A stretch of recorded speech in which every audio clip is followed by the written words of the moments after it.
मुख्यमंत्र्यांनी राज्यातल्या आपल्या बहिणींसाठी लाडकी बहीण ही योजना आणली, पण ह्या योजनेत कालपासनं महाराष्ट्रातल्या प्रत्येक जिल्ह्यात फक्त बहिणीच्या रांगाच रांगा या ठिकाणी दिसतात। ही रांग जी आहे ही सेतू केंद्रावरची नाही किंवा पुण्या तलाठी कार्यालयावरची नाही, पण ही महापालिकेतल्या जन्ममृत्यू दाखल्याच्या ठिकाणची लाईन आहे। आपण पाहू शकाल की ही रांग जी आहे ही जन्ममृत्यू प्रमाणपत्रासाठी लागलेली रांग आहे। या रांगेत काही बहिणी उभ्या आहेत, त्यांच्याशी आपण बोलणार आहे। ताई, तुम्ही या ठिकाणी कशासाठी आलेला आहात? काय जन्माचा दाखला काढण्यासाठी आलं। सध्या ते मुख्यमंत्रीचं लाडकी बहीण म्हणून चालू आहे ना, त्याच्यासाठी ते जन्माचा दाखला मागितलेला आहे त्यांनी। तर ते रांगेसाठी बसलेलं आहो, 3-4 वेळा तर वापस गेलो इथून। आज रांगेतच उभे आहो। आता माहित नाही नंबर आता कधी लागणार आहे आणि कधी नाही। तर सकाळी कुठे लाईन लावली होती तुम्ही पहिल्या याच्यासाठी? आम्ही बरंच मागे लावली होती लाईन। हाँ, आम्ही 12 वाजतापासून आलेलो आहे। 12 वाजले। हाँ।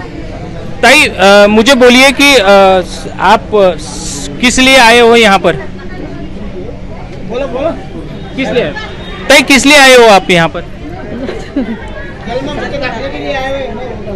काय के लिए आए आपण यहाँ पर?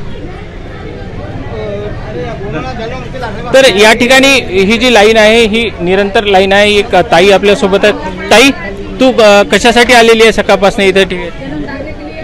जन्माच्या दाखल्यासाठी चाललेली आहे। कशासाठी लागतोय तो? बाई योजनेसाठी, बहीण योजना। बहीण योजनेसाठी। मग काय सकाळी दुसऱ्या ठिकाणी लाईनवर होती, या ठिकाणी इथेच आहे सकाळपासून। हो। मावशी, कशासाठी आलेल्या तुम्ही या ठिकाणी? जन्म दाखल्यासाठी। जन्म दाखल्यासाठी कशासाठी लागतोय तो? हे कोणती योजना आहे? लाडकी बहीण। हा, लाडकी बहीण। मावशी, कशासाठी आलेले तुम्ही? माझ्या मुंबई सोबत आलेली आहे। कशासाठी आलेल्या? तिच्या मुलीच्या जन्म दाखल्यासाठी। पण एकंदरीतच ही योजना जी आहे ही योजना मुख्यमंत्र्यांनी आपल्या राज्यातल्या सर्व बहिणींसाठी आल्हाददायक असेल। आपल्या बहिणींचं जे काम आहे ते निरंतर चांगलं राहो, पण सकाळपासनं किंवा कालपासनं ह्या प्रत्येक बहिणी ज्या आहेत त्या कधी तहसील कार्यालयाच्या लाईनमध्ये असतात, कधी महापालिकेच्या लाईनमध्ये असतात, पण यांच्या नशिबी जी आहे ह्या रांगाच दिसून येत आहेत। अशी परिस्थिती या ठिकाणी निर्माण झालेली आहे। अकोल्यावरून धनंजय साबळे, मुंबई तक।